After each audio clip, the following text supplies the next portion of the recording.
And another interesting tidbit is there was a study that was done that for those people who are already connected,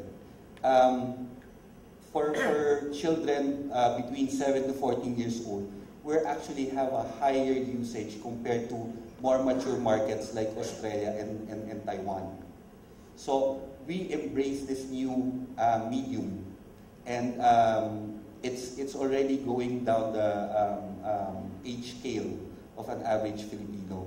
And this is quite important, especially if you connect this to the lifestyle of the digital natives. No? Mobile data traffic is projected to grow 66-fold by next year. Okay? It's not surprising. I mean, the telcos right now are offering unlimited data plans on a daily basis, on a weekly basis, or even on a monthly basis, on a competitive rate. Speed is not there yet, but it still gives now an average Filipino to be connected. Try to picture this, no? I think most of us are guilty here now. We always want to have the latest mobile devices, whether it's an iPhone, whether it's an Android. What happens, no? When you buy a handset, chances are in 18 months' time, you'll replace it, right? So what happens with your old handset? Either you go to Green Hills or sell it, diba, Changi, or you basically hand it over to your younger brother or your household help. What happens now? You are basically enabling them to discover the online world seamlessly. And we've seen that a lot of Filipinos right now, even in the lower social economic segment, the first time that they're discovering internet is purely on mobile.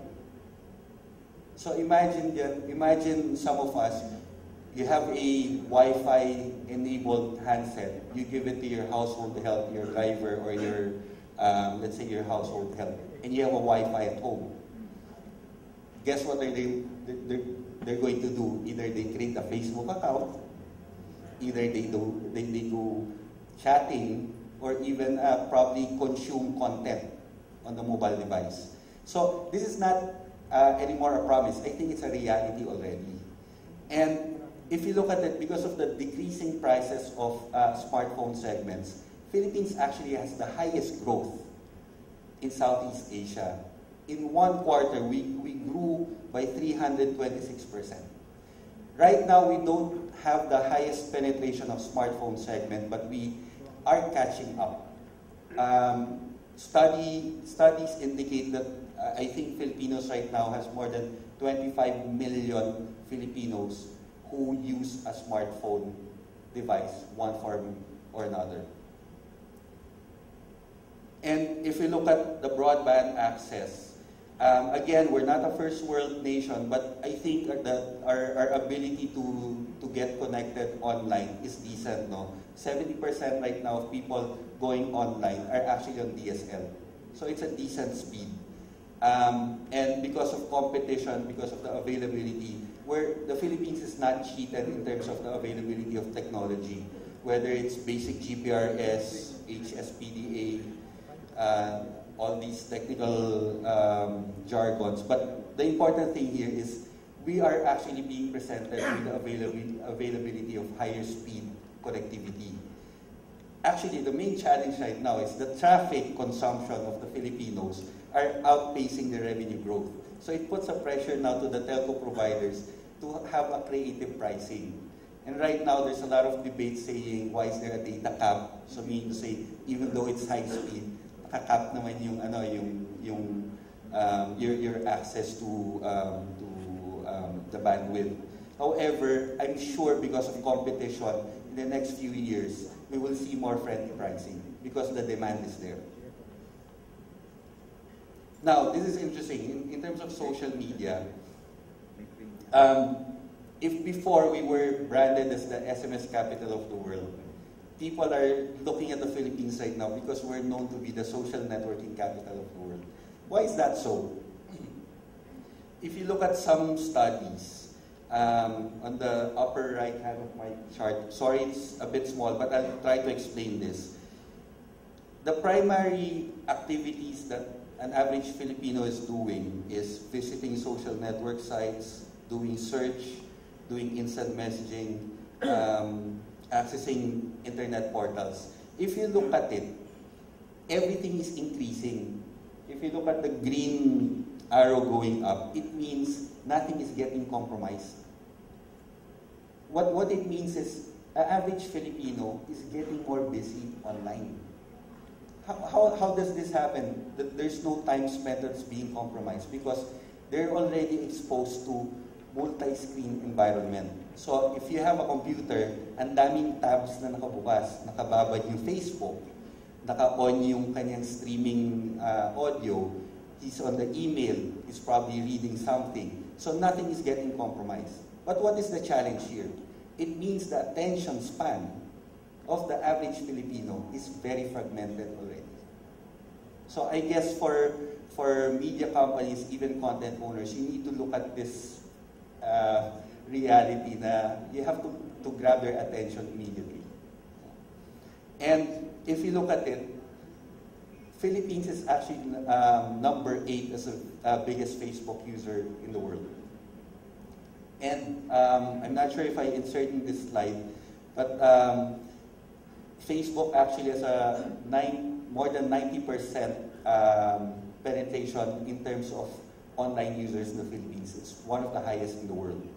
And what do? They like to find old friends, update their profile, update their status. They love telling what they're doing right now. And who's guilty here na when you go out, you take a photo where you are? Or when you go to a restaurant, you take a photo of what you're eating and share it.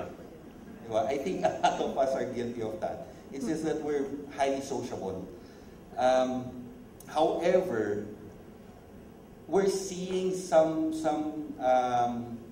evolution and maturity also of how the average Filipino is embracing social media. I call it social media to selective socialization.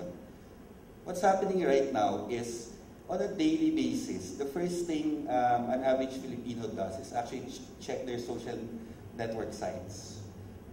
And then, after that, that gives, when they get information, tendency is when they want to find something out in more details, they go search, right? Then after they go search, they'll go to the portal, right? Look at the hierarchy. Unlike before, back in the early 2000s, the dominant thing here was portals. Everybody will create portals. But now, it seems like it's relegated now as the third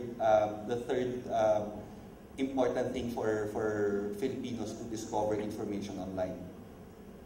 And then once they find out that information, they go to instant messenger and they play other things like play games and everything. So look at the behavior. We're really glued to a social environment.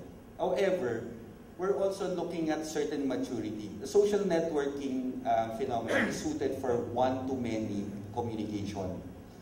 And then you go using your messenger or your mail to remain relevant for personal one-to-one conversations. Right? Now, what we're foreseeing in this year is the rapid growth of social networks in the Philippines will result in increased awareness for the need to build walls. I think people are starting to get scared right now that being too open. So that's why when you go to social networks, there's private groups that are now being created. So these walls were built to control information exchange and ensure conversations become rich. Kasi you don't want to expose yourself for criticism. Right? That's why ngayon nangyayari is one to few na lang. And if you look at the recent study done by McCann, you would see that the activities happening right now on Facebook is starting to plateau a bit. But I don't think it's gonna go down. It's just that there's a period of adjustment that's happening right now.